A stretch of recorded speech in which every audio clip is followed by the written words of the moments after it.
Usa ka may gabi mga angkol ug mga auntie. Tugutin na sab ninyo na mga sa katahuran nining mga oras ha. Magandang gabi po sa inyo mga show, mga kabisyo. Ayan, Lunes na Lunes po ngayon. Kumusta naman po ang inyong araw ng Lunes? Kumusta? Dami bang nagawa sa opisina o naghimantay lang, no? Binabantayan ng iyong ka-office mate. Alam ko, isa sa mga tinitingnan mo ngayon siguro, no? Kung ilang araw na lang ang sweldo na. Di ba? Marami na po sa atin ngayon, no? Hindi dahil, dapat nga matutuwa po tayo dahil nga hanggang February 29 lang, hindi abot ng 31, di ba? Pero siguro, isa sa mga dahilan siguro dito mga kabisyo kung bakit ka nawala ng pera dahil galante ka nung Feb 14. Akala mo, ganun lang kadali, makakakuha ka agad ng pera, pero ngayon, nga. Ay nako. Anyways, magandang gabi. Welcome po sa ating programang Totoy na Love. Pwede mo ring baliktarin. Ayan na, Love. Totoy na. Ayan na, magandang gabi po sa ating mga kabisyo dyan, especially sa ating mga Grab drivers. Ayan na, taxi driver dyan, Lala Move drivers, mga delivery driver din. At trailer truck driver din, no? Awards talaga. Nakikinig sa atin, mga pahinglante nila. At may nagsabi din sa akin pala, may mga kainan po na mga 24 hours po silang gising. Bukas po. Hindi 24 hours gising. Bukas po yung tindahan. Siyempre, salitan po iyan, no? So, hello po sa inyo. Pag kayo po kumakain ngayon, siyempre, pwede nating batiin yan maya-maya. No? Punta ka lang po sa aking fan page, Totoy Bato Official. Ayan. At siguro mamaya, i-shout out po natin yan mga kabisyo. Eto para sa ating mga legit naman to na mga PUV, TNVS, mga ride-hailing delivery riders po. 2 tulog na lang. Oo, eto po yung ating Feel Good Drive-Thru, no? Happening on February 28 na po yan. Alas 12 po ng tanghali, ha? Hindi po alas 12 ng madaling araw. 12 noon. Ayan, hanggang 3 p.m., 3 in the afternoon, dito po sa may Star City na parking area. Of course, yan po. Ayan, ang ating first na mga 100, paunahan po to, first come, first serve, ha?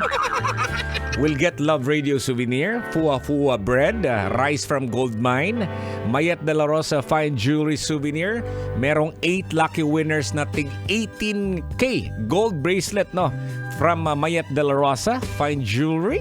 2 lucky winners of Princess and Ronron Furniture. Yan, meron pa tayong Cherry Home Gadgets by Cherry Mobile. At syempre, souvenirs from Lala Move. Grabe. Awards talaga sa mga swertihin dito ang ating first 100. So, dapat mga kabisyo, legit PUV, TNVS and ride-hailing delivery riders lang. Ayoko makikita na naglalakad ka. Nakapila ka. Pag nakita kita, ay, Lucion, yun ako na yung kigol. Dapat may sasakyan ka. Huwag mong sasabihin sa akin na coding ka. O kaya yung driver, yung partner mo, ginagamit yung sasakyan. Ay, sigurado kang awards ka na ako.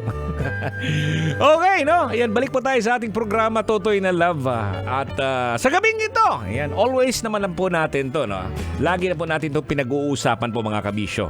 Sa programang ito na Totoy na Love, ang mga nagdaan, ang mga nakalipas na mga experiences na hindi natin kayang kalimutan. Siguro, itong mga nakalipas na mga panahon na kung saan hanggang ngayon, abay ninanamnam pa rin natin, no? At hindi natin nakakalimutan kasi siguro may mga nangyayari na nakakatawa, may nangyayari na naiiyak ka, o kaya may mga pangyayari na hindi mo inaasahan na gano'n ang nangyari sa iyo.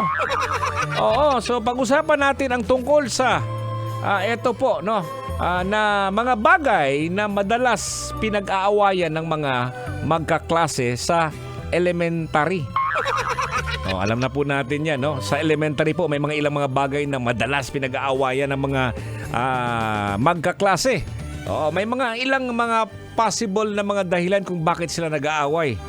At, siyempre, nung araw po mga kabisyo, eto po, madalas to, nag-aaway po ang mga magkaklase dahil lang sa simpleng laruan. Nung araw, ang mga laruan po namin, yung lastiko.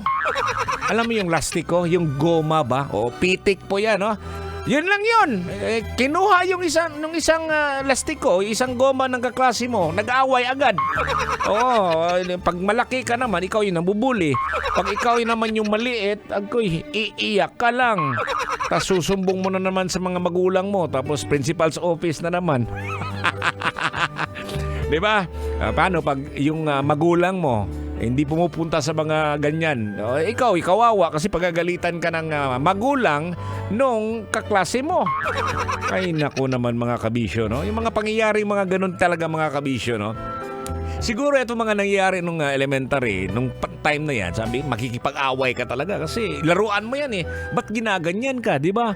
Pero as time goes by po mga kabisyo, marirealize mo na there are certain things na pwede mo namang pakawalan eh. Like, ito, di ba, lastiko lang yan. Di ba, goma lang po yan. Magkano lang ba yan? Kung binigay mo na lang siguro dyan sa kaklase mo, wala na, hindi nahahantong pa sa principal's office. Tama. At ngayon din, siguro, ikaw din ngayon na call, auntie. Kaya ikaw pamangkin ngayon, yung mga bata-bata siguro, nare-realize nyo din na may mga bagay-bagay na kung kaya mong ibigay mo na lang para iwas away, diba? Pero nung araw, nung dati, pwede ba yan kay Tutoy Bato? Hindi yan po pwede. Tutoy Bato kun eh. Ganun yun dati mga kabisyo. Pero yun nga sinasabi ko, maganda talaga yun habang tumatanda tayo.